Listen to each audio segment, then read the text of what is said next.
The weekend, the relay network. There are projects undertaken because they are necessary. There are projects undertaken because they are profitable. And then there are those undertaken for the considerably more dangerous reason that someone has decided they ought to exist.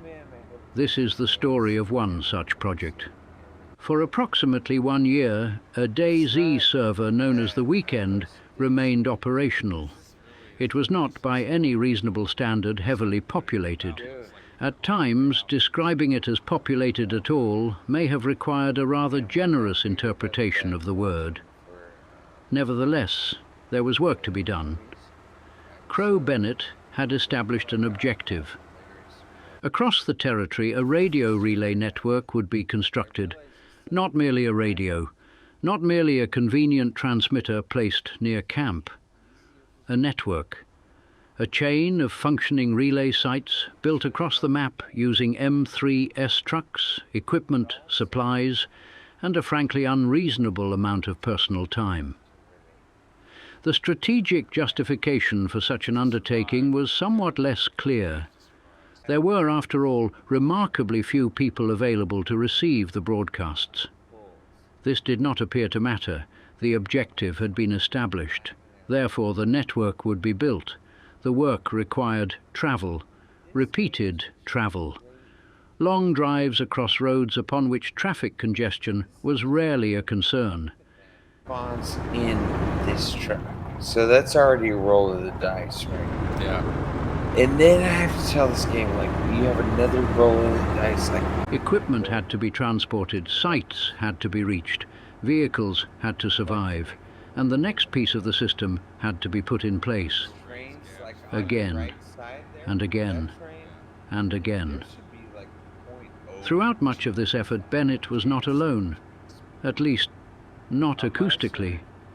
Rollin was frequently present over communications. Rollin had a remarkable ability to transform a routine drive across the countryside into an extended examination of theology, philosophy, personal history, current events, human nature, and subjects which apparently revealed themselves only after the conversation had already been underway for quite some time.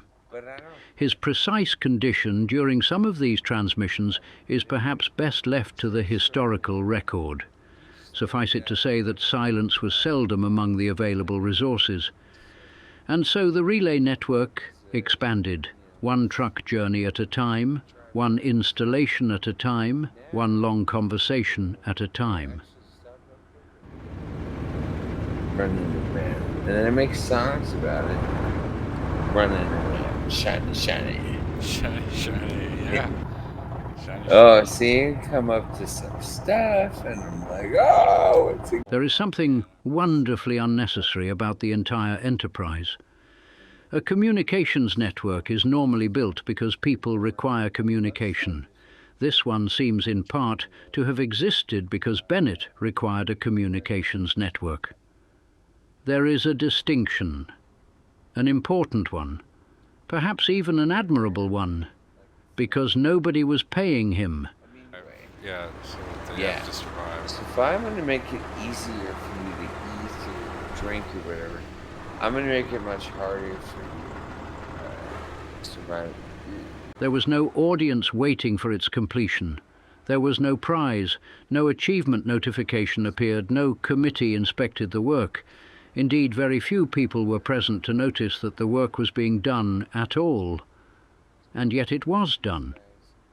The server would eventually disappear, as servers generally do. Virtual structures vanish, vehicles despawn, databases are wiped, maps are reset.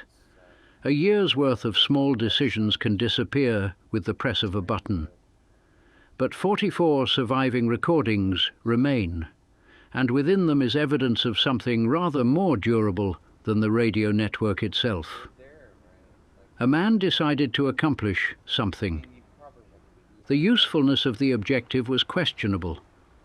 The audience was almost non-existent. The journey was repetitive. His travelling companion apparently possessed an unlimited supply of opinions. None of this altered the objective. The network was going to be built. and eventually it was.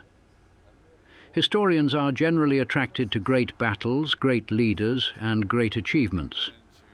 Personally, I have always suspected that they overlook a more revealing category of human behavior: the extraordinary amount of effort people will expend simply because one evening they said, "I am going to do this," and then did.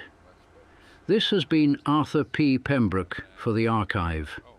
Historical significance remains under review. Completion of the relay network does not.